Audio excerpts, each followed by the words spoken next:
समुद्र रे बुड़ी जने छात्री मृत अन्य जने निखोज होइथिबार खबर आसुछि। छत्रपुर थाना आर्यपल्ली गाँ निकट समुद्र रे बुड़ी गले छात्री। तेबे 5 जन सांग होई गाधेबाकू जाइथिबा बेले भासी जाइथिबा जणा पड़िछि। सेमानंक मध्यरु 3 जनकू उद्धार करथिले लोके।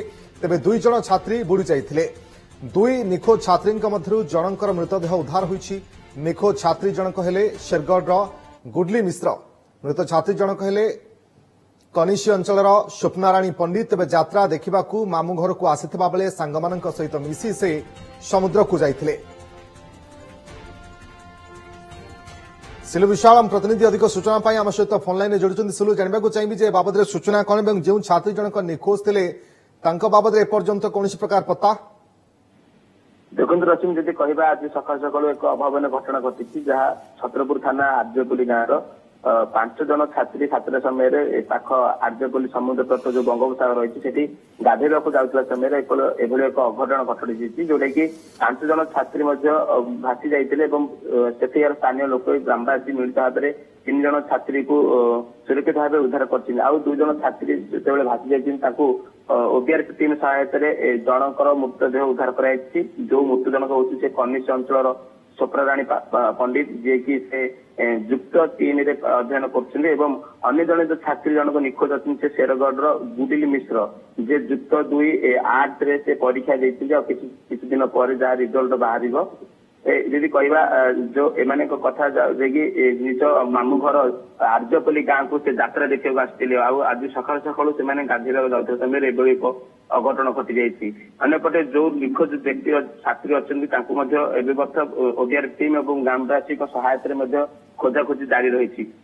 रश्मि खोजाखोजी एबे भी जारी रही कि एपर्यंत पत्ता मिली नहीं। जानबा को चाहिए जे से अंचल रे जेउठी वर्तमान ए अघटन घटिछि सेठाकर स्थिति केमती कोन थाए बा अति विपदसंकुल अवस्था सेठी रहिछि कि बा कोनोसी प्रकार गार्ड मध्य सेठी नाहंती।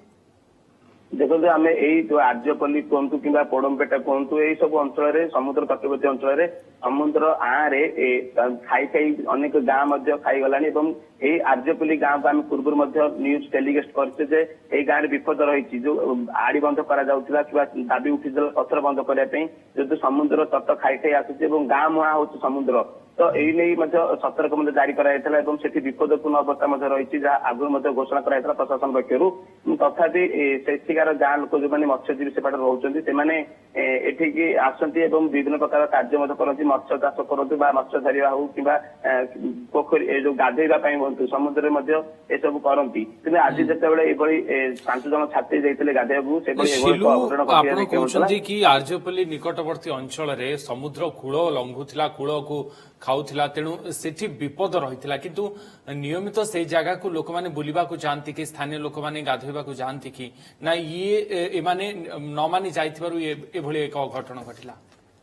देखो से लोकाल लोक जो मैंने मत्स्यजीवी पाख गाँ आर्यपल्ली गाँव लोक मैंने सतर्क अच्छे तो मत्स्यजीवी मैंने ही केवल समुद्र को माछ मारे जाती और स्थानीय लोक मैंने सतर्क था कि नुआ जेहेतु से मामू घर गाँव को आसते कि बोध हुए न मानिक कार अजाणत से जाते बोधे समुद्र तट को आ समुद्र गाधेवा समय भी एक अघटन घटी। आम पूर्व बारंबार न्यूज प्रसारण कर समुद्र तटरे विपदपूर्ण रही गाँ मुहां हो समुद्र कूल खाऊँच जहाँफल से मेराइन थाना अच्छी पुलिस बेले बेले मुतयन अच्छा पेट्रोलिंग कर अंचल मानक तो आज एक घटना घटी हुए तो से अंचल समुद्र बेलाभूमि हुए तो कहीं न थी पारती कार अजाणत कार अज्ञात से भासी जाती परवर्त समय जानत समय गोटे अघटन घटिया देखा मिलता। विपदसंकुल अवस्था रही समुद्र तट और जो 5 छात्री जाते गाधेवाई से 3 जन को उद्धार कर 2 जन निखोज थे। परवर्त समय जनकर मृतदेह वर्तमान